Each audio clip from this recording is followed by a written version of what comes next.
السلام عليكم ورحمة الله وبركاته. الحمد لله رب العالمين والصلاة والسلام على أشرف الأنبياء والمرسلين وعلى آله وأصحابه أجمعين.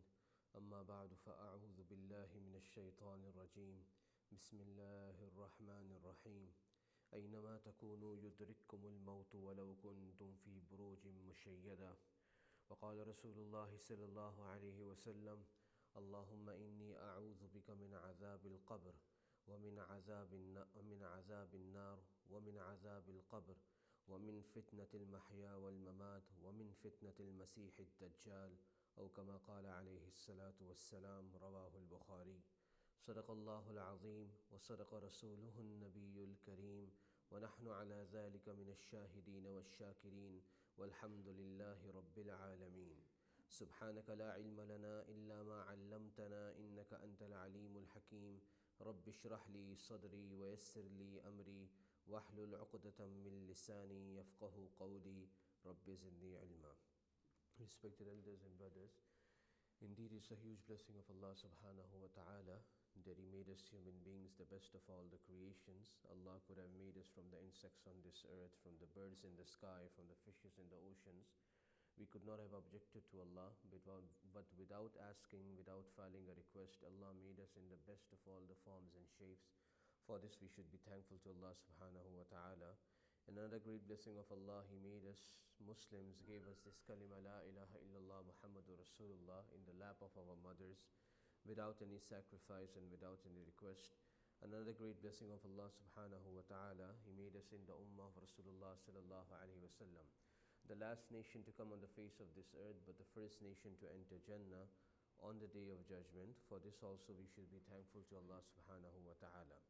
And the topic that has been going on for a while now is modesty, the recipe for success. The hadith from which we came on this topic is the hadith of Musnad Ahmad and Tirmidhi.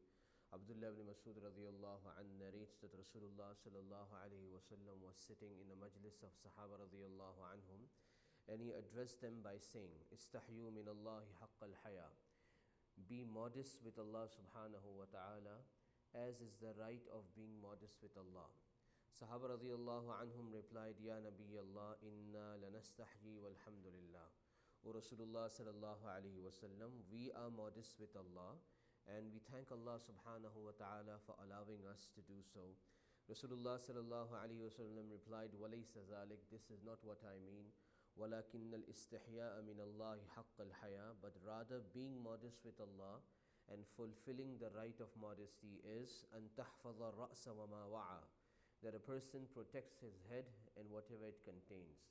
وَتَحْفَظَ الْبَطَنَ وَمَا حَوَى, and a person protects his stomach and whatever it contains. وَلْتَذْكُرِ الْمَوْتَ وَالْبِلَى, and a person remembers death and the decomposition of the body after death. وَمَنْ أَرَادَ الْآخِرَةَ تَرَكَ زِينَةَ الدُّنْيَا, a person who focuses on the hereafter, he leaves the adornment, the decoration of this dunya. فَمَنْ فَعَلَ ذَلِكَ, a person who does these things, فَقَدْ اسْتَحْيَا مِنَ اللَّهِ حَقَّ الْحَيَاءِ, indeed he has fulfilled the right of being modest with Allah subhanahu wa ta'ala. So by and large, three things are mentioned by Rasulullah sallallahu alayhi wa sallam in this hadith. That a person fulfills these three things, he fulfills the right of being modest with Allah. Protecting the head and whatever it contains, we went in the detail of this. To worship Allah without associating any partners, not to have arrogance, not to misuse the eyes, not to misuse the tongue, not to misuse the ears. Protecting the stomach and whatever it contains, this is one translation, and the other translation is the organs surrounding the stomach. So we went in the detail. It means a person should refrain from haram income, refrain from consuming haram. What are the losses of indulging in haram? What are the benefits of consuming and earning halal? Then as far as the organs surrounding the stomach, heart is the organ that is the most nearest organ surrounding the stomach. What does it mean to protect the heart? The spiritual diseases to stay away from. Then the third thing that is mentioned in the hadith, to remember death and to remember the decomposition of the body after death. So this is what we were mentioning in the last few sittings, that when a person how much significance and emphasis is laid upon remembering death in life, what are the measures and tools given to us by Rasulullah sallallahu alaihi wasallam to practically remember death. Last time we mentioned when a person is about to pass away, what should be recited for him to become easy for the soul to leave the body. Once he passes away, what are the masail that should be taken into consideration? How should the body be washed? How should it be lowered in the grave? What to recite once the person is buried? So more by and large these things were mentioned. And when the people who bury the dead body, when they leave, the Munkar Nakir come, what questions they ask, and eventually what is the end result of a person who fears Allah subhanahu wa ta'ala. This is the point that we left. So my respected elders and brothers, moving forward, when we know that death is something that is guaranteed, not even an atheist or person who follows or does not follow religion denies the fact that he has to die one day. Nobody has ever denied this fact, nor would anyone deny until the day of judgment. Then this is something we should be ready for. If me and you, we travel for a couple of hours upstate New York or out of state, or we take a flight, whether it's in the US, domestic flight or international flight, we start preparing few days ago what things we need to carry as far as our body is concerned, as far as the medicine is concerned, as far as the currency is concerned, which credit cards to take, which currency to take, what to expect from.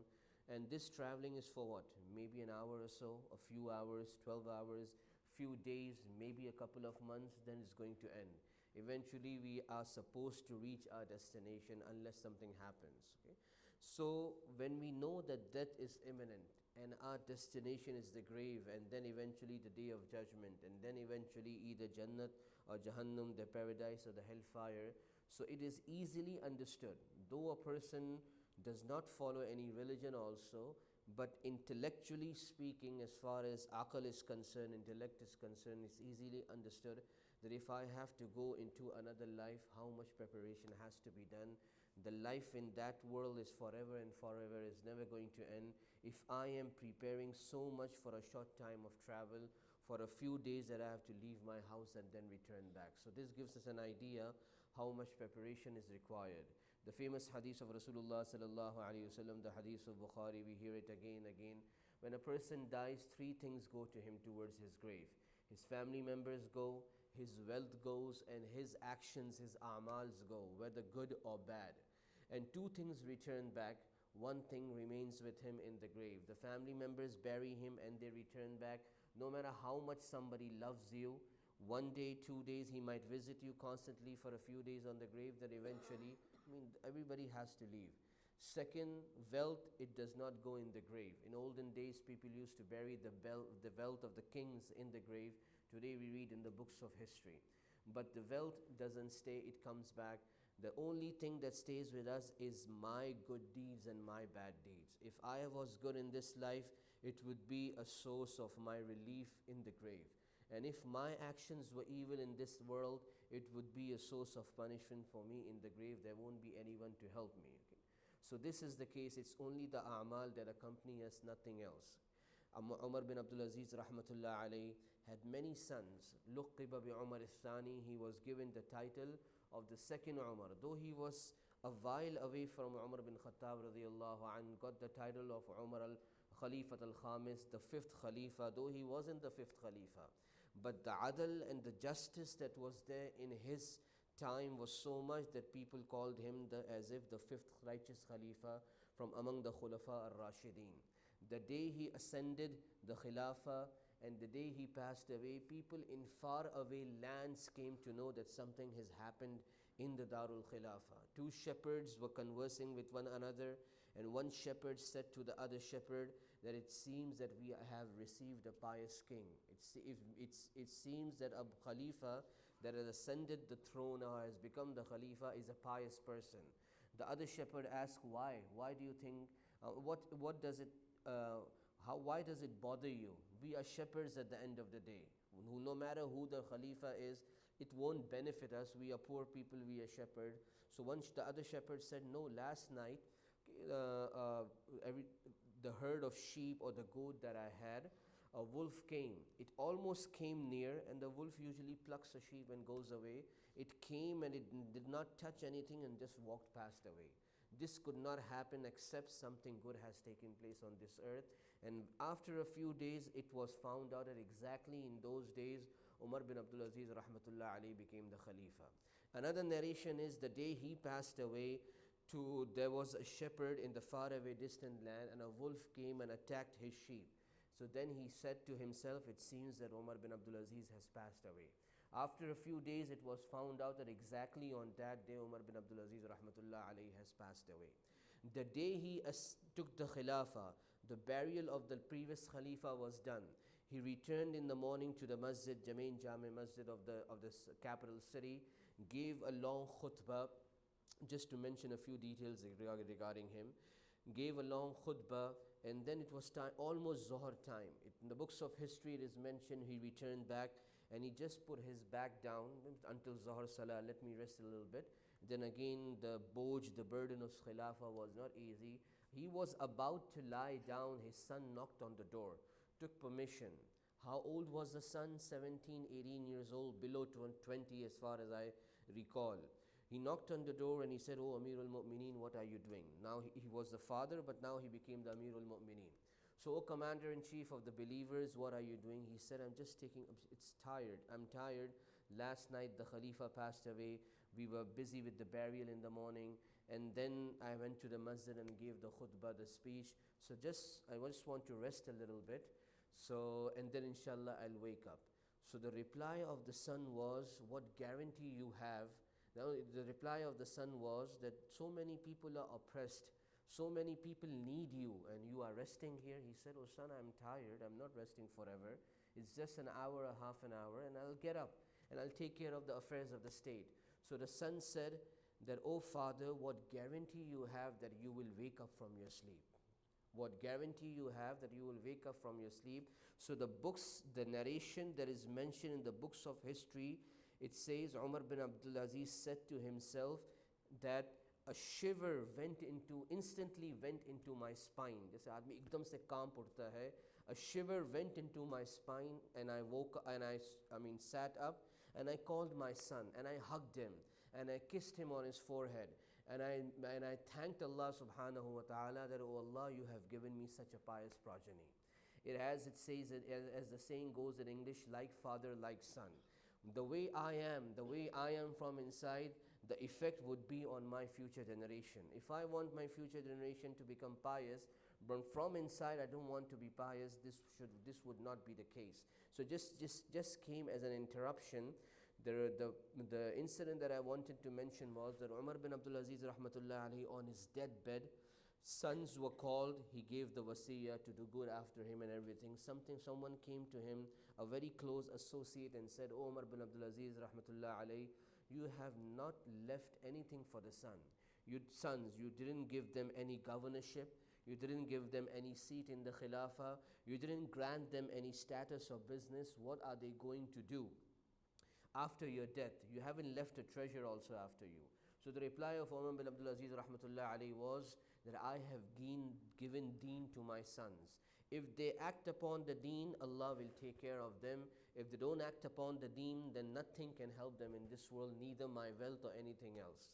And it is mentioned that the Khalifa, after the time of Umar bin Abdul Aziz rahmatullah alayhi, or maybe before him or right after him, because Umar bin Abdul Aziz rahmatullah alayhi's time was only 2.5 years, or 2 years and maybe 3-4 months. So either the Khalifa before him or either the Khalifa after him, it was found out that his sons, Umar bin Abdul Aziz rahmatullah alayhi's sons, came on high status, on high levels in this world, governorship or ministership or whatever you can say Allah subhanahu wa ta'ala gave them. And the ruler who was after or before or in the same time, his sons would sit on the doorsteps, on the steps of the Jami Masjid of Damascus, and would beg people for money. So it's not the money or the wealth that our ancestors and predecessors and forefathers leave for us. It is how me and you are. Allah subhanahu wa ta'ala takes care of us. So actually the purpose was mentioning this incident, that after death nothing goes with us in the grave. It is our amal, it is our good deeds that affect the life in the grave, and that's the only support for us. So it's very important that all of us, including myself, we realize this, and we focus for the hereafter, what is the purpose of coming in this world and how much we have to prepare. Now when a body is placed in the grave, the hadith, the part of this hadith that is the base of the topic, it says a person should remember death and the decomposition of the body after death. Our bodies decompose except for certain people that are mentioned in the ahadith of Rasulullah sallallahu alaihi wasallam.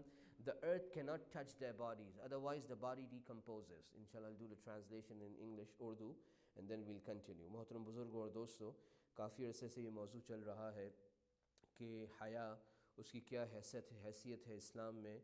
Tirmidhi और मुस्नद अहमद की रिवायत है, अब्दुल्लाह इब्न मसूद रज़ियल्लाहु अन्हु रावी हैं कि आप सल्लल्लाहु अलैहि वसल्लम ने सहाबा रज़ियल्लाहु अन्हुम को मुखातिब करके एक दफ़ा फ़रमाया कि अल्लाह से शर्म करो जैसा कि शर्म करने का हक़ है। तो सहाबा रज़ियल्लाहु अन्हुम ने जवाब दिया, अल्लाह के रसूल सल्लल्लाहु अलैहि वसल्लम, हम अल्लाह से शर्म करते हैं और उस पर अल्लाह का शुक्र अदा करते हैं। तो आप सल्लल्लाहु अलैहि वसल्लम ने फ़रमाया, जिसका मफ़हूम है मैं ये नहीं कह रहा या मेरा मकसद ये नहीं है, बल्कि मेरा मकसद ये है कि आदमी जो है वो अपने सर की हिफाजत करे और जो कुछ उसके अंदर है, अपने पेट की हिफाजत करे जो कुछ उसके अंदर है, और दूसरा इसका मफ़हूम ये है कि पेट की हिफाजत करे और जिस्म के वो अज़ा जो उसके अतराफ़ के अंदर हैं, और आदमी मौत को याद रखे और मौत के बाद गलने सड़ने को याद रखे। जो शख्स आखिरत को अपना नस्बुल ऐन बनाता है वो दुनिया की ज़ेब ज़ीनत को छोड़ देता है, और जो शख्स ये सारे आमाल करता है वो अल्लाह से शर्म करने के हक़ को अदा करता है। तो तीन चीज़ें फ़रमाई, सर की हिफाजत और जो कुछ उसके अंदर है। इसके बारे में तफसील से बात हुई थी कि अल्लाह के सिवा किसी को सजदा ना हो, तकब्बुर ना हो, आँखों का सही इस्तेमाल हो, कानों का सही इस्तेमाल हो, ज़बान का सही इस्तेमाल हो। पेट की हिफाजत, हराम कमाई हमारी ना हो, हराम खाना ना हो, हराम के क्या नुकसानात हैं, हलाल के क्या फ़वाइद हैं। पेट के अंदर की पेट की हिफाजत और जो कुछ इसके अंदर है, यानी जो कुछ हमारे अफ़कार हैं, ख़यालात हैं। पेट के अतराफ़ की जो चीज़ें हैं, तो जिस्म के वो अज़ा जो पेट के करीब हैं, वो पेट के करीब तरीन है, वो दिल है। दिल की क्या बीमारियां हैं, कैसे उससे बचना है, इसके बारे में तफसील से बात हुई थी। बात ये चल रही थी कि मौत और उसके बाद क्या होता है। तो मौत को याद रखना, इसकी क्या हैसियत है कुरान और अहादीस के अंदर। मौत को याद रखने के लिए आप सल्लल्लाहु अलैहि वसल्लम ने क्या 3 या 4 अमली तरीक़े हदीस के अंदर बताए। जब आदमी का इंतकाल हो तो क्या पढ़ना कुरान में से कि जिसके वजह से रूह का निकलना आसान हो। जब आदमी का इंतकाल हो जाए कैसे गुस्ल देना, कैसे कब्र के अंदर उतारना, और तदफीन के बाद मुनकर नकीर का आना और क्या सवालात करना, और फिर अच्छे शख्स का अहवाल क्या होते हैं, इस पे बात आखिरी पिछली दफ़ा रुकी थी। तो मेरे मोहतरम दोस्तों बुज़ुर्गों, इन सारी बातों को मद्देनज़र रखते हुए एक बात समझ में आई जो अक़ल से हमें समझ में आती है। कोई आदमी किसी मज़हब को की पैरवी करता हो या नहीं करता हो, मज़हब को मानता हो या दहरिया हो, अक़ल से इस बात को समझ सकता है कि जब वो किसी भी सफ़र पर जाता है, 2-3 घंटे का गाड़ी में सफ़र हो या जो है 1-आध घंटे की फ़्लाइट हो, मुल्की सफ़र हो, गैर मुल्की सफ़र हो, आदमी पहले से तैयारी शुरू करता है। या अगर अचानक भी उसको पता चलता है, उसको पता होता है मुझे क्या क्या डालना है, कपड़े डालने हैं, करेंसी डालनी है, क्रेडिट कार्ड लेना है, इन चीज़ों की ज़रूरत पड़ेगी। तो इस छोटे से और आर्जी सफ़र के लिए जब मैं और आप इतनी मेहनत करते हैं और तैयारी करते हैं, तो वो सफ़र जो हमेशा हमेशा का सफ़र है, जो कभी ख़त्म होने वाला नहीं है, किसी दहरिये ने भी उसका आज तक इनकार नहीं किया, ना कोई क़यामत तक उसका इनकार करेगा। तो उस सफ़र के लिए मुझे और आपको कितनी तैयारी की ज़रूरत है। जब हम इन छोटे असफ़ार के लिए इतनी तैयारी करते हैं, ये अक़ल से बात समझ में आती है। तो बहुत अहम है कि जो ज़िंदगी के लम्हात मुझे और आपको अल्लाह पाक ने दिए हैं, मौत से पहले हम मौत की तैयारी शुरू कर दें। जो मशहूर बुखारी शरीफ की रिवायत है, आप सल्लल्लाहु अलैहि वसल्लम ने फ़रमाया, जिसका मफ़हूम है कि आदमी का इंतकाल हो जाता है तो 3 चीज़ें उसके साथ जाती हैं, उसके ख़ानदान वाले रिश्तेदार, उसका माल और उसके आमाल, अच्छे हों या बुरे हों। 2 चीज़ें वापस आ जाती हैं और एक चीज़ उसके साथ रहती है। घर वाले दफन करके वापस आ जाते हैं, बहुत भी मोहब्बत हो तो थोड़ी देर कोई कुछ घंटे बैठ जाता है, फिर वापस आ जाता है। कुछ दिनों तक बच्चे आते रहेंगे या कोई और आता रहेगा, फिर जो है आहिस्ता आहिस्ता आना कम हो जाएगा, तो घर वाले छोड़ देते हैं। कर भी क्या सकते हैं, छोड़ना ही है। और माल भी जो है साथ नहीं जाता। पुराने ज़माने की जब हम तारीख़ी रिवायतें पढ़ते हैं, बादशाह के साथ उनके माल को भी दफन कर दिया जाता था, इस नज़रिए से कि शायद ये माल उनको काम आए। तो माल काम नहीं आएगा, माल भी वापस आ जाएगा, सिर्फ़ आमाल रहेंगे। अगर मैंने अच्छे आमाल किए हैं तो वो मेरा साथ देंगे, और अगर मैंने बुरे आमाल किए हैं तो वो मेरी सज़ा का सबब बनेंगे। تو جس سے اندازہ ہوا کہ صرف اور صرف یہ اعمال ہی ہیں۔ ہم اپنے اعمال کو بعض دفعہ اپنے بچوں کی وجہ سے ضائع کرتے ہیں، بعض دفعہ اپنے رشتہ داروں کی وجہ سے ضائع کرتے ہیں، بعض دفعہ قوم کے کہنے کی وجہ سے ضائع کرتے ہیں۔ مثال کے طور پہ عرض کر رہا ہوں کہ جو یعنی سیرت کو اگر ہم غور سے پڑھیں تو کتنے اسباق اور سبق ہمارے لیے اس کے اندر ہیں جو ابھی بھی زندہ ہیں۔ ابو طالب کا انتقال ہوا، آپ صلی اللہ علیہ وسلم نے کہا کہ میرے کان کے اندر جو ہے کلمہ پڑھ دو تاکہ قیامت میں آپ کی گواہی دے سکوں۔ تو کیا فرمایا کہ اے بھتیجے، تمہاری آنکھوں کو میں ٹھنڈا کر دیتا کلمہ پڑھ کے، تمہارا دین حق ہے، سچ ہے، لیکن مجھے ڈر یہ ہے کہ لوگ کیا کہیں گے کہ موت کے ڈر سے عورتیں کیا کہیں گی کہ موت کے ڈر سے ابو طالب نے جو ہے بھتیجے کے دین کو قبول کر لیا۔ ابو جہل کو جب جو ہے کاٹا جا رہا تھا میدان جنگ کے اندر تو کہا کہ گردن کے نیچے سے کاٹو مجھے، تاکہ جب میری لاش کو اور سر کو دیکھا جائے تو لوگ دیکھ کے یہ کہہ دیں کہ یہ سردار کی گردن ہے، کہ اتنی لمبی گردن ہے۔ تو یہ سوچ کہ دنیا کیا کہے گی یا میرے رشتہ دار کیا کہیں گے، اس سے تاریخ گواہ ہے کہ امتوں کو نقصان ہوا ہے، لوگوں کو نقصان ہوا ہے، اور مجھے اور آپ کو بھی جو ہے نقصان ہوگا۔ تو کتنے ایسی زندگی میں ایسے مواقع آتے ہیں، شادی کے موقع، غمی کے موقع، کوئی بھی ایسا موقع ہوتا ہے جس کی وجہ سے ہم اس لیے ہمت نہیں کرتے، تھوڑی ہمت کی بات ہے، تھوڑی سی ملامت برداشت کرنی پڑتی ہے کہ لوگ کیا کہیں گے یا جو ہے وہ زمانہ کیا کہے گا، اس کی کوئی پرواہ نہیں کرنی چاہیے۔ اللہ کا کیا حکم ہے، آپ صلی اللہ علیہ وسلم کا کیا طریقہ ہے، یہ زمانہ قبر میں ہمارے لیے جواب نہیں دے گا، نہ ہمارے رشتہ دار، ہمارے بچے، ہماری بیویاں بھی قبر میں ہمارے لیے جواب نہیں دیں گی، مجھے اور آپ کو خود جواب دینا ہوگا۔ تو جس سے اندازہ ہوا کہ یہ اتنی اہم چیز ہے۔ عمر بن عبدالعزیز رحمۃ اللہ علیہ کے بارے میں آتا ہے کہ جب انتقال ہو رہا تھا، بچوں کو بلایا، وصیت کی، کسی نے ان سے کہا کہ بھئی آپ نے بچوں کے لیے کچھ نہیں چھوڑا، آپ خلیفہ تھے، کسی کو کاروبار دلوا دیتے، کسی کو گورنر بنا دیتے، کسی کو کوئی اور عہدہ دے دیتے۔ تو فرمایا کہ میں نے اپنے بچوں کو دین سکھایا ہے، اگر یہ دین پہ رہیں گے تو اللہ پاک خود ان کی کفالت کرے گا، اور اگر یہ دین پہ نہیں ہوں گے تو دنیا کا مال ان کی کوئی جو ہے وہ مدد نہیں کر سکتا۔ یا تو ان کے بعد کا خلیفہ تھا، چونکہ ان کا وقت صرف 2.5 سال یا 2.25 سال خلافت کا تھا، پھر انتقال ہو گیا۔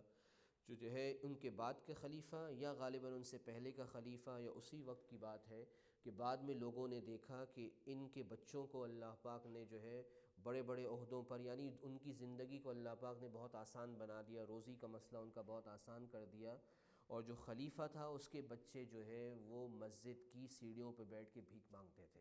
تو کہنے کا مقصد یہ ہے کہ یہ اعمال ہیں کہ جس کے اثر جو ہے وہ ہماری زندگی پر، ہماری قبر پر اور ہمارے بچوں پر بھی پڑے گا۔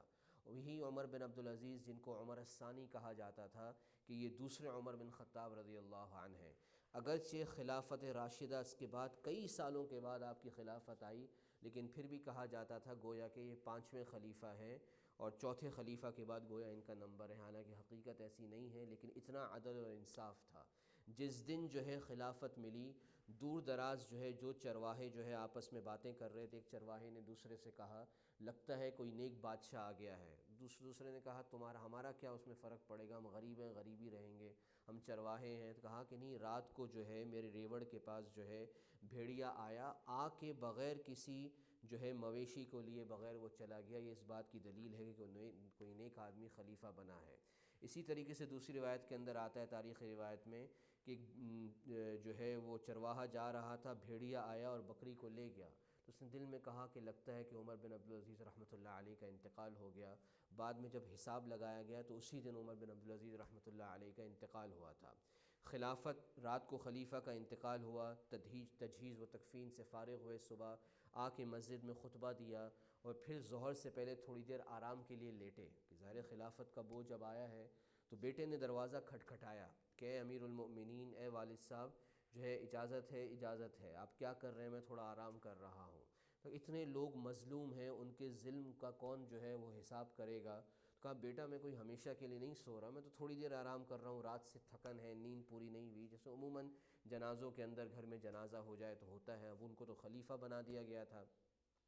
تو بیٹے نے جواب دیا کہ آپ کو کیا گارنٹی ہے کہ آپ اس نیند سے اٹھیں گے یا اسی نیند میں آپ کا انتقال ہو جائے گا؟ تو روایت کے جو الفاظ ہیں اس کا مفہوم یہ ہے کہ عمر بن عبدالعزیز رحمۃ اللہ علیہ فرماتے ہیں، جیسے نا آدمی کہتا ہے کہ گویا کہ میرے جسم کے اندر کرنٹ دوڑ گیا، ایک دم سے جسم کے اندر کپکپاہٹ ہوئی، और मैं उठ के बैठ गया, बेटे को बुलाया, उसको जो है वो सीने से लगाया और उसकी पेशानी पर बोसा दिया और अल्लाह का शुक्र अदा किया कि अल्लाह ने मुझे ऐसी नेक औलाद दी है। जैसे अंग्रेज़ी की कहावत है, जैसा बाप होता है वैसा बेटा होता है। तो अगर मैं ये कहूँ कि मैं जो है नेक ना बनूँ, मुझे जो भी करना है मैं करता रहूँ, लेकिन मेरी औलाद नेक हो जाए, ये मुमकिन नहीं है। उसके हमारे अमाल के असरात हमारी अपनी ज़िंदगी पर भी पड़ते हैं, हमारी कब्र पर भी पड़ेंगे, हमारी आने वाली नस्लों पर भी पड़ेंगे। तो अर्ज़ करने का मकसद इतना था सिर्फ़ कि हमारे अमाल कब्र में हमारे साथ जाते हैं, कोई और चीज़ उसके साथ नहीं जाती। Moving forward now, the hadith says that to remember death and the decomposition of the body after death. The body decomposes, no matter who that person is, human being, Muslim or non-Muslim, the body decomposes. You cannot recognize the body if you open up the grave after a few days or after a few months or after years it's gone. It might only be the bones or not even the bones also. Because it comes in the narrations that even the bones will decompose, and the only thing that remains is that one last disc, ajabul dham, the word of the hadith is, one last disc in the spinal cord. And then the first trumpet of the qiyamah will be blown, everybody would be gone. So these 40 years more or less that would be between the first blowing of the trumpet and the second blowing of the trumpet, when again the people will be resurrected from their graves, a rain will come, and from this ajabuz zam, the last disc that would be there of the spinal cord, Allah once again will revive the humanity as if plants start coming out from the soil. So this is the example that is given in the hadith. So bodies decompose, this is a fact. So Rasulullah sallallahu alaihi wasallam is telling us to focus and ponder and meditate on this, that I am going to decompose one day. When a person once in a while thinks on this, he realizes, once again a shiver goes in his spine, that oh, this is going to happen with me. Who is going to be there for my help? Again he realizes that he has to pass away one day, he has to die, and he has to prepare for his grave. It comes in the hadith of Rasulullah sallallahu alaihi wasallam that there are certain people or certain groups, the earth does not touch their bodies. Their bodies do not decompose. Three famous examples that are mentioned in the hadith is, the first example, the hadith of Abu Dawood, إِنَّ اللَّهَ حَرَّمَ عَلَى الْأَرْضِ أَجْسَامَ الْأَنْبِيَاءِ, or كما قال عليه الصلاة والسلام, that indeed Allah has made it haram, prohibited on the earth to touch the body of the Anbiya alayhi salatu wassalam, the Prophets alayhi salatu wassalam. From Adam alayhi salam till Rasulullah sallallahu alayhi wasallam, all the Prophets are intact in their grave. This is the aqeedah of Ahlus Sunnah wal Jama'ah. This is a belief, this is our creed, that the earth cannot touch them. Okay. Now what type of life is the life of the alam-e-barzakh, the world of the souls? We do not know. It is in the knowledge of Allah subhanahu wa ta'ala, but they are alive and they are intact in their graves. This is the first category or group of people that do not decompose. Allah protects them. It is mentioned in historical narrations also, and in tafasir also, that Allah subhanahu wa ta'ala does not allow the earth to touch the body of a shaheed also, a person who is a martyr, who passes away defending Islam, fighting for the cause of Islam.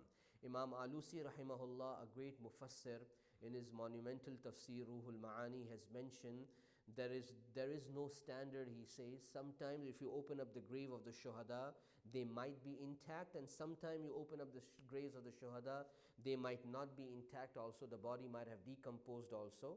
So as is the standard for the Anbiya, there is no standard for the shuhada. They might be intact or they might not be intact, but usually it happens, or when we read the instances of history, usually whenever the grave is opened up intentionally or it opens up, I'll give you examples also, the body is intact. To such an extent, the wound is also fresh. If you touch the wound, the blood starts flowing out of the wound. So this is the second category of people, that their bodies do not decompose. The third category of people, Imam Mujahid rahimahullah, a great mufassir from the first category of the mufassirin, from among the tabi'een, he narrates from his father, أَطْوَلُ النَّاسِ أَعْنَاقًا يَوْمَ الْقِيَامَةِ الْمُؤَذِّنُونَ. The people who give adhan, their work, their responsibility is they are appointed muazzin inside the masajid. They will be the people with the highest neck, with the tallest neck on the day of judgment. وَلَا يُدَوَّدُونَ فِي قُبُورِهِمْ, and the earth does not touch them, the insects do not eat up their body. So I'm not criticizing anyone. Usually in the time and age we live, people look down upon the muazzinun. This is just a regular person, old brother, he just gives azan in the masjid, does not have any status in the society. And look at what the hadith says, the earth will not touch them and they will be the people with the tallest neck on the day of judgment. What does it mean, the tallest neck on the day of judgment? They will be evident, and jisko urdu mein kehte hain numaya, they will be evident and they will be distinguished, people can see from far away, these are the people who used to give azan in the world. Okay? So this is a huge responsibility. Umar radiyallahu anh used to say that if I would not had been given khilafa, I would have become the muazzin of the Masjid Nabi sallallahu alaihi wasallam. A person of the caliber of Umar bin Khattab, on whose desire Allah sent down the ayahs of the Quran on approximately 20 different occasions. And he says, I would have become the muazzin if khilafat would not have been given to me. So this is just not a normal and ordinary status that somebody becomes a muazzin. In the Islamic empire, in the Islamic world, in an Islamic country, in an Islamic environment, this is a very huge status that a person is granted the responsibility to be a muazzin. So this is the third category of people, that the earth does not touch them. Hadith Sharif mein aata hai, جو ہماری موضوع کی حدیث ہے, آپ صلی اللہ علیہ وسلم نے فرمایا جس کا مفہوم ہے کہ موت کو یاد رکھو اور موت کے بعد گلنے سڑنے کو یاد رکھو. تو کہنے کا مقصد یہ ہے کہ آدمی تھوڑا سا روزانہ محاسبہ کر لے, کبھی کبھی محاسبہ کر لے, غور کر لے کہ میرے جسم کو گلنا سڑنا ہے, ہڈیاں بھی ختم ہو جائیں گی, یہ سب جو ہے گوشت پوش سب جو ہے وہ گر جائے گا, بال گر جائیں گے, ہر چیز ختم ہو جائے گی. اب میں اس وقت کے لیے تیار ہوں کہ نہ ہوں, یہ مقصد ہے یاد دلانا. اور ہم میں سے ہر کسی کو گلنا سڑنا ہے, سوائے کچھ لوگوں کے جسم جو ہے وہ محفوظ نہیں رہیں گے. اس سے پتہ چلتا ہے کہ حدیث شریف میں آتا ہے کہ جب پہلی دفعہ سور پھونکا جائے گا, سارے کے سارے لوگ ختم ہو جائیں گے. پہلے اور دوسرے سور میں کم و بیش 40 سال کا وقفہ ہوگا, اور پھر جب دوسرے سور پھونکا جائے گا اس سے پہلے جو ہے اس کے قریب اللہ پاک ایسی بارش کو نازل فرمائیں گے جس میں جان دینے کا مادہ ہوگا. اور قبروں کے اندر لوگوں کے جسم ختم ہو چکے ہوں گے سوائے ان کی ریڑھ کی ہڈی کی, ایک ہڈی کے یا آخری حصے کے, جس کو عجب الذم کہتے ہیں عربی میں, وہ ہوگا قبر کے اندر. اب وہ بارش جب اس پہ لگے گی تو جیسے تیزی سے پودے نکلتے ہیں زمین کے اندر سے, اس طرح انسان پیدا ہونا شروع ہوں گے اور زمین کے اندر سے نکلیں گے. تو جس سے اندازہ ہوتا ہے کہ ہم میں سے ہر شخص گل سڑ جائے گا. لیکن حدیث میں آتا ہے کہ بعض لوگ ایسے ہیں, اللہ نے ان کو یہ اعزاز دیا ہے کہ قبر میں زمین ان کو ہاتھ نہیں لگاتی, ان کے جسم ویسے کے ویسے رہتے ہیں. سب سے پہلا طبقہ جو ہے, سب سے اونچا طبقہ, وہ انبیاء علیہم الصلاۃ کا ہے. آپ صلی اللہ علیہ وسلم نے فرمایا جس کا مفہوم ہے کہ اللہ نے زمین پر حرام کر دیا ہے کہ وہ نبیوں کے جسم کو ہاتھ لگائے یا ذرا بھی چھوئے یا نقصان پہنچائے, یہ مقصود ہے. اب وہ کیسی زندگی ہے یہ اللہ پاک کو پتہ ہے. شہید زندہ ہیں, اللہ کو اس کا علم ہے. انبیاء علیہم السلام زندہ ہیں, اللہ کو اس کا علم ہے. اس کی کیفیت کیا ہے, اس کا قیاس ہم اس زندگی پر نہیں کر سکتے. لیکن اہل السنہ والجماعہ کا عقیدہ ہے کہ انبیاء علیہم السلام ثابت ہے, انبیاء علیہ السلام صحیح سالم ہیں اپنی قبر کے اندر اور حیات ہیں, اللہ پاک کی طرف سے ان کو زندگی دی گئی ہے. دوسرا طبقہ جس کو جو ہے وہ قبر ہاتھ نہیں لگاتی, وہ شہداء کا ہے. لیکن اس میں علماء فرماتے ہیں یہ اصول نہیں ہے. بعض دفعہ شہداء کے جسم جو ہے وہ محفوظ رہتے ہیں, بعض دفعہ محفوظ نہیں رہتے. اب اس میں کوئی مخالفت یا تضاد نہیں ہے. قرآن میں جو اللہ پاک فرماتے ہیں کہ ان کو اللہ ایک زندگی دیتا ہے, اس سے کوئی ٹکراؤ نہیں ہے.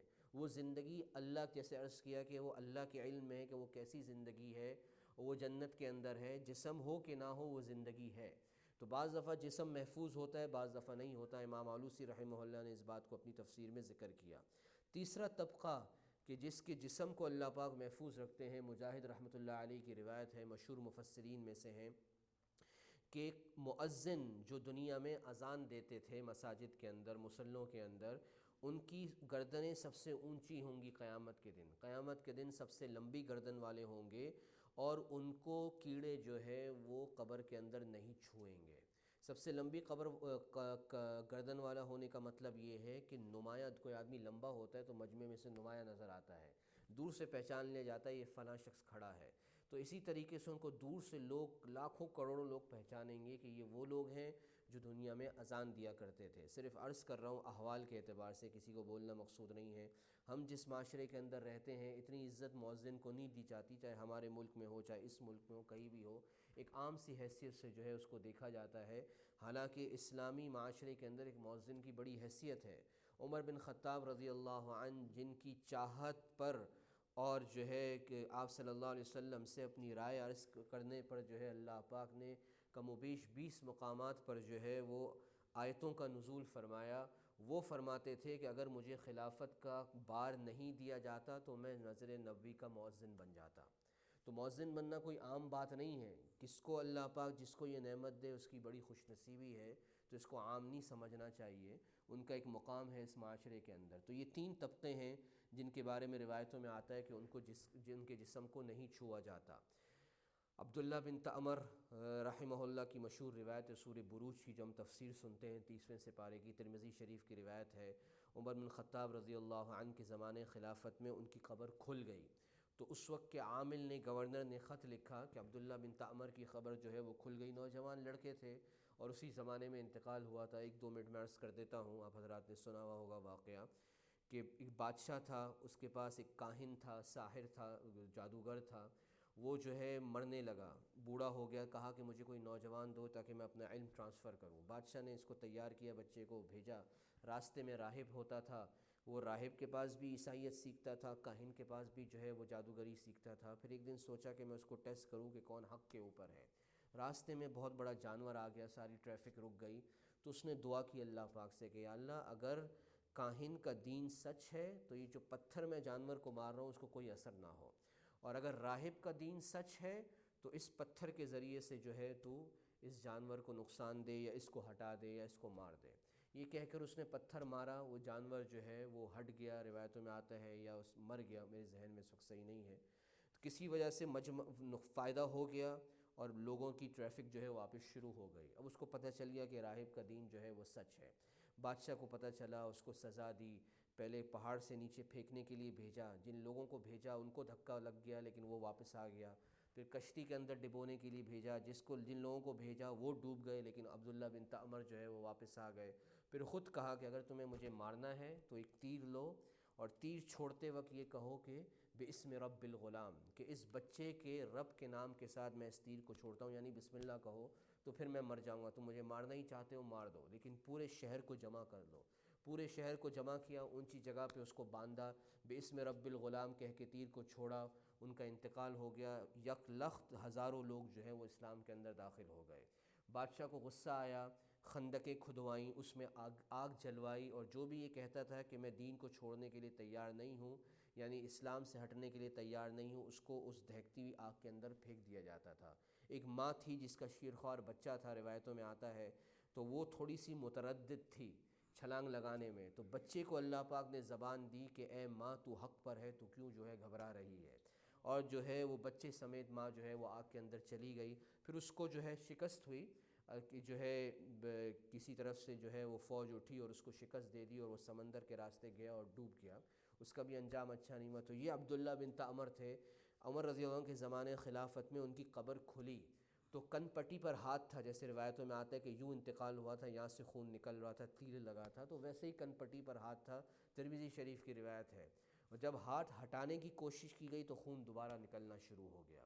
تو یہ شہید کا مرتبہ اللہ کے نزدیک۔ یہ ایک اسی طریقے سے اسد الغابہ کے اندر عمر بن جموح، عبداللہ بن عمر رضی اللہ عنہ ایک، اور عمر بن جموح رضی اللہ عنہ، دونوں کو غزوہ احد میں ایک ہی قبر کے اندر دفن کر دیا گیا تھا، اور جو ہے وہ 39 سال کے بعد جو ہے سیلاب آیا مدینہ منورہ کے اندر اور یہ قبریں کھل گئیں۔ تو جب جو ہے وہ قبریں کھل گئیں تو دونوں کا جسم ویسے کا ویسا تھا، جہاں زخم تھے وہاں سے جو ہے خون گویا کہ ابھی بھی اگر ہاتھ کو ہٹایا جاتا تھا تو خون نکلنا شروع ہو جاتا تھا۔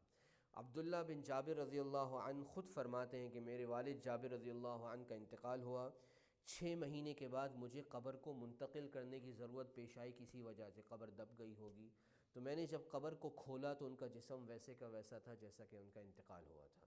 تو یہ تاریخ کے اندر روایتیں ملتی ہیں جس سے اندازہ ہوتا ہے کہ واقعی یہ حقیقت ہے کہ اللہ نے قبر کے اندر بھی ایک زندگی رکھی۔ My respected elders and brothers, just to give a few examples, that the shuhada, those who are martyrs in the path of Allah subhanahu wa ta'ala. Abdullah bin Ta'mar rahmatullah alayh, the incident that we read in the books of tafsir, in the tafsir of Surah Al-Buruj, it is mentioned. Just a quick, in two minutes inshallah, I'll try to summarize it. In the time before Rasulullah sallallahu alaihi wasallam, sometime after Isa alayhi salam, around his time, there was a young boy. The king was there, and the king had a magician. The magician became old. He wanted to transfer his knowledge. He told the king to choose a young, intelligent boy. Abdullah bin Ta'mar was chosen. He used to go every day to the magician to learn the knowledge. On his way, there was a priest also who used to follow the deen of Isa alayhi salam. He used to stop at the priest also. He used to stop at the magician also. One day he wanted to test that who is on the right path. He was walking like we drive on the streets, on the avenues today. A huge animal came. It blocked the road. People could not move out of its fear. So he said to himself, made dua to Allah, and he picked up a stone and he made this dua that if I would hit this stone and throw this stone towards the animal, if the deen of the pastor is the correct deen, O Allah, in your sight, then this animal should die.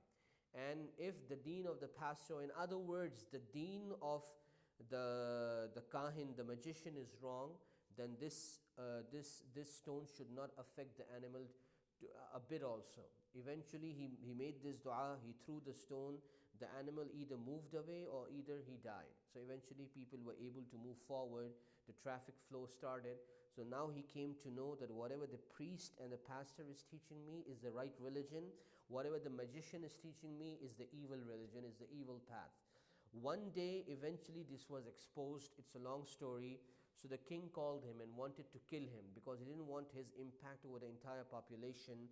So he sent some people so he could be thrown from a top of a cliff. The people who went, they fell down. He returned back safely. Then he was sent in a boat or a ship to be drowned. The people who were sent with him drowned. The boat capsized, but he returned back safely. Then he told the king, you want to kill me eventually? Okay, I'll tell you the way how you can get rid of me. Take an arrow, put me on a place, and when the person releases his arrow, he should say, Bi ismi Rabbil Ghulam, with the name of the Lord of this boy, meaning as we say Bismillah today, then I would pass away. But gather the entire population, let them see. The king didn't realize this. He got the entire country, posted Abdullah bin Ta'mar, tied him on a long lamp post, and then the person released the arrow with saying Bi ismi Rabbil Ghulam, and it struck him right on the side of his forehead, and he passed away. The entire population instantly accepted Islam, that we believe in the religion of this boy. Now this was the after effect that the king didn't realize.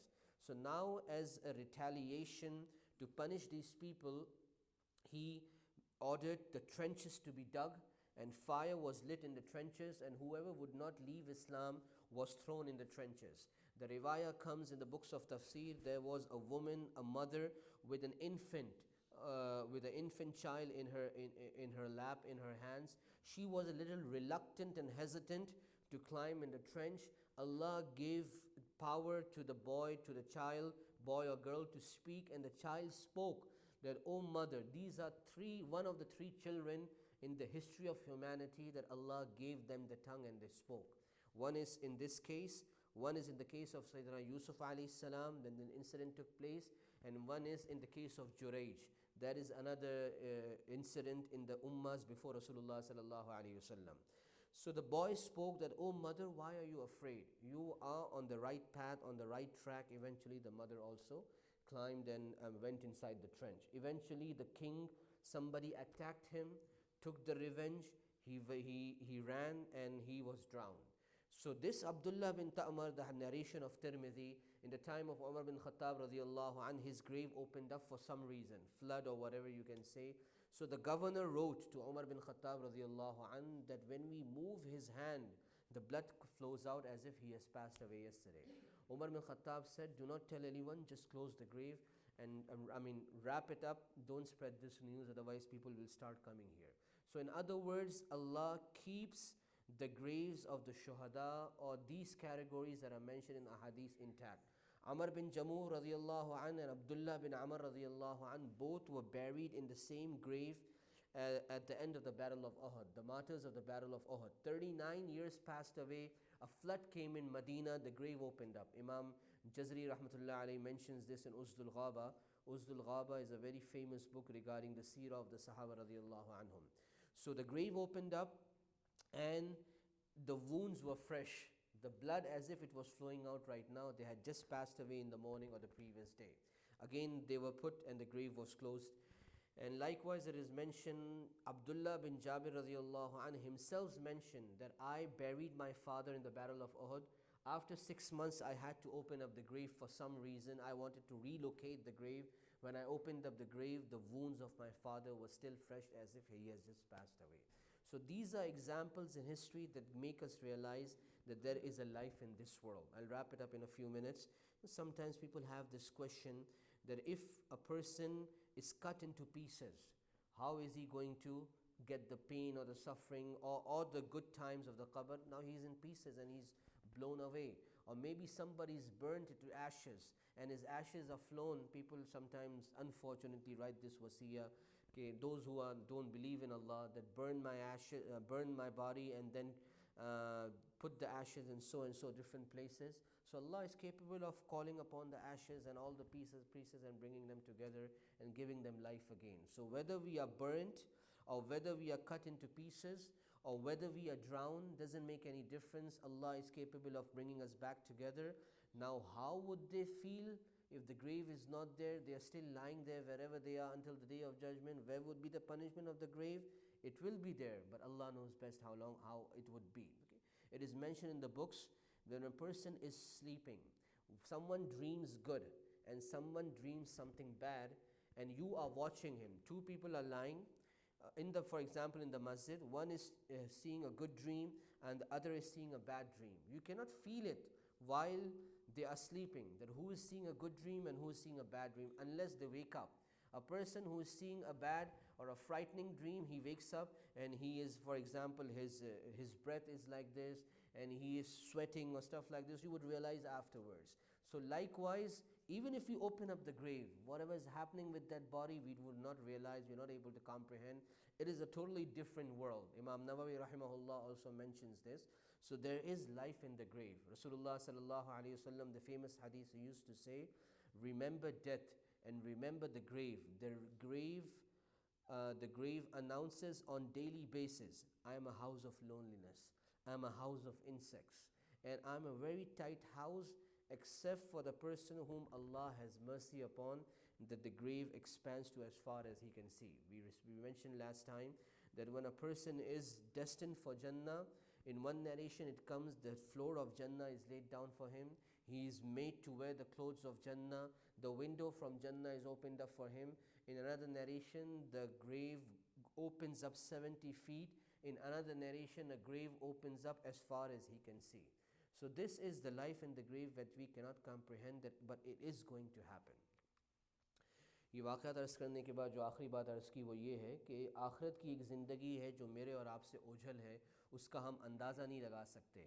अगर कोई दो आदमी सो रहे हों मस्जिद के अंदर और दोनों ख्वाब देख रहे हों, एक अच्छा ख्वाब देख रहा हो और एक बुरा ख्वाब देख रहा हो, तो हमें नहीं अंदाज़ा होगा कि भाई कौन अच्छा ख्वाब देख रहा है, कौन बुरा ख्वाब देख रहा है, जब तक कि उनकी आँख ना खोले या पसीना आना उनको ना शुरू हो या ऐसे हालात ना हो, घबरा के उठना जिससे हमें अंदाज़ा हो कि इसने शायद कोई बुरा ख्वाब देखा है. तो इसी तरीके से कब्र के अंदर हम मुर्दे को देखें या कब्र को खोल के देखें, उससे हमें कोई अंदाज़ा नहीं होगा कि इस पे अल्लाह का अज़ाब है या ये अच्छी हालत के अंदर है, सिवाय ये मिसालें जो हमें तारीख़ के अंदर मिलती हैं या ज़ाहिरी कैफियत से पता चल जाता है. इमाम नबवी रहमहुल्लाह ने लिखा है, वरना हमें नहीं पता कि अंदर क्या हो रहा है. इसी तरीके से जो है आप सल्लल्लाहु अलैहि वसल्लम की मशहूर हदीस है कि कब्र रोज़ाना ऐलान करती है कि मैं कीड़ों का घर हूँ, मैं तन्हाई का घर हूँ और मैं बहुत ही तंग घर हूँ, सिवाय उस शख्स के कि जिसके लिए अल्लाह पाक कुशादगी कर दे. जैसे पिछली दफ़ा अर्ज़ किया था, जब नेक आदमी जो है कब्र के अंदर रखा जाता है और मुनकर नकीर के सवालों का वो सही जवाब दे देता है, तो एक रिवायत में आता है कब्र का फ़र्श, जन्नत का फ़र्श उसके लिए बिछा दिया जाता है, जन्नत का लिबास उसको पहना दिया जाता है, जन्नत की खिड़की उसके लिए खोल दी जाती है. एक रिवायत के अंदर आता है कि मुंतहाए नज़र तक कब्र खोल दी जाती है. एक रिवायत के अंदर आता है कि 70 गज़ तक उसके लिए, 70 हाथ तक कब्र जो है वो खोल दी जाती है. तो تو یہ سب چیزیں جب میں اور آپ قبر کھول کے دیکھیں گے تو ہمیں اندازہ نہیں ہوگا، لیکن یہ ایک الگ دنیا ہے جو اندر اللہ پاک نے قائم کی ہوئی ہے اور وہ برحق ہے۔ اب چاہے ہم بعض دفعہ لوگ سوال کرتے ہیں کہ بھائی ہم جل جائیں تو پھر کیا ہوگا؟ اب وہ تو جو ہے وہ جل کے راکھ ہو گئی، راکھ جو ہے ہوا کے اندر اڑ گئی، یہ پانی میں بہا دی گئی، اب اس کو کیسے عذاب ہوگا، یا جو ہے وہ کیسے وہ جنت میں جائے گا، یا اس کی قبر جنت بنے گی؟ کسی کے ٹکڑے ٹکڑے کر دیے گئے، جانوروں کو دے دیا گیا، درندوں نے کھا لیا، اس کو کیا عذاب ہوگا؟ کسی کی لاش جو ہے کسی کا شپ میں انتقال ہو گیا، پانی کے اندر حکم ہے اس کو کفن دے کر پانی کے اندر ڈبو دو اس کو، اب جو ہے زمین پر آنے کا انتظار نہیں کرنا کہ ہم زمین پر پہنچیں تو پھر اس کو دفن کریں، شریعت بھی یہی حکم دیتی ہے۔ تو اب اس کو جو ہے اس کو تو مچھلیوں نے کھا لیا، یا وہ پانی کے اندر تیر رہا ہے، گل سڑ گئی، تو علماء نے لکھا ہے کہ چاہے جل جائیں، چاہے ہمارے ٹکڑے ہو جائیں، چاہے ہم سمندر کے اندر ڈوب کر مر جائیں، اللہ پاک اس بات پر قادر ہے کہ ضرور ضرور جو ہے ہمارا حساب کتاب ہو، اور جو قبر کی زندگی ہے اس میں جنتی ہیں تو جنت محسوس ہو، جہنمی ہے تو جہنم محسوس ہو۔ تو اس سے کوئی فرق نہیں پڑتا کہ آدمی کا انتقال کس صورت میں ہو، اس مرحلے سے ہر کسی کو جو ہے وہ گزرنا ہے۔ اور آپ صلی اللہ علیہ وسلم کی دعا جو شروع میں حدیث میں جو حدیث آپ کے سامنے ذکر کی، آپ صلی اللہ علیہ وسلم مستقل جو ہے قبر کے عذاب کی پناہ مانگتے تھے۔ عائشہ رضی اللہ عنہا کی روایت ہے کہ ایک دفعہ ایک یہودی عورت آئی اور مجھے دعا دی کہ اللہ تجھے قبر کے عذاب سے محفوظ رکھے۔ تو میں نے آپ صلی اللہ علیہ وسلم جب تشریف لائے، میں نے پوچھا کہ قبر کا عذاب حق ہے؟ تو فرمایا کہ ہاں، قبر کا عذاب جو ہے وہ حق ہے۔ اور آپ صلی اللہ علیہ وسلم کی کافی دعائیں ہیں، جن میں سے ایک یہ مشہور دعا ہے، اللہم انی اعوذ بک من عذاب القبر، او اللہ I seek refuge، او اللہ میں قبر کے عذاب سے جو ہے وہ پناہ مانگتا ہوں، ومن عذاب النار، جہنم کے عذاب سے پناہ مانگتا ہوں، ومن فتنۃ المحیا والممات، زندگی اور موت کی آزمائشوں سے جو ہے وہ پناہ مانگتا ہوں، ومن فتنۃ المسیح الدجال، اور دجال کے فتنے سے پناہ مانگتا ہوں۔ تو ان دعاؤں کو ہم یاد کریں، چاہے عربی میں ہو چاہے اپنی زبان کے اندر ہو، ان دعاؤں کا اہتمام ہو۔ My respected elders and brothers, the narration come, Aisha radiallahu anha says, a Jewish woman came to her, and after taking care of the reason why she came, she gave dua to Aisha radiallahu anha, may Allah save you from the punishment of the grave. Even the previous nations understood this. So then Aisha radiallahu anha inquired from Rasulullah sallallahu alayhi wasallam when he returned from the masjid that this is something to be worried for. Then Rasulullah sallallahu alayhi wasallam said, yes, the azab of the qabr, the punishment of the grave is haq, is going to happen. That's why we need to seek refuge. And one of the famous du'as mentioned in Bukhari, Rasulullah sallallahu alayhi wasallam used to make this du'a, Allahumma inni a'udhu bika min azab al-qabr, O Allah, I seek your refuge from the punishment of the grave, and I seek your refuge from the punishment of the hellfire, and I seek your refuge min fitnat al-mahya wal-mamat, from the trials and tribulations and azmaish of life and of death, and I seek refuge from the trials of the Antichrist, that is Dajjal. So we should learn these du'as whether in Arabic or whether in our own language, and try to recite them on daily basis. Inshallah, we'll continue from this point onwards, inshallah, if Allah wills, next time. Whatever was said and heard, may Allah subhanahu wa ta'ala give us the understanding of this. Ameen. Subhanallah wa bihamdi, subhanakallahumma wa bihamdik, nashhadu an la ilaha illa anta nastaghfiruka wa natubu ilayk.